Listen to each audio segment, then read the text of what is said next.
નમસ્કાર, GS news 24/7 માં આપનું સ્વાગત છે। હવે જોઈએ આજના સમાચાર। જમ્મુ કાશ્મીરના પહેલગામમાં પ્રવાસીઓ ઉપર થયેલા આતંકવાદી હુમલાના વિરોધમાં બાવડા બંધનું એલાન। તાજેતરમાં જમ્મુ કાશ્મીરના પહેલગામમાં નિર્દોષ પ્રવાસીઓ ઉપર થયેલા આતંકવાદી હુમલાના વિરોધમાં તારીખ 26/4/2025ને શનિવારના રોજ બાવડા ગામની તમામ શૈક્ષણિક સંસ્થાઓ અને બજાર બંધ રાખવાનો નિર્ણય કર્યો છે।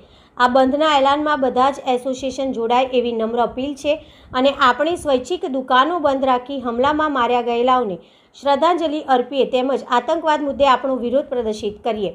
આ પ્રદર્શનમાં નીચે મુજબના વેપારી એસોસિએશને બંધ પાડ્યું: બાવડા બજાર વેપારી એસોસિએશન, બાવડા કેળવણી મંડળ, બાવડા કેમિસ્ટ એસોસિએશન, બાવડા સોની એસોસિએશન, બાવડા અનાજ માર્કેટયાર્ડ વેપારી association, Bavda rice mill owners association, Bavda બજાર પાન મસાલા વેપારી association. Reporter Gambhirsinh Dabhi, GS news 24/7, બાવડા।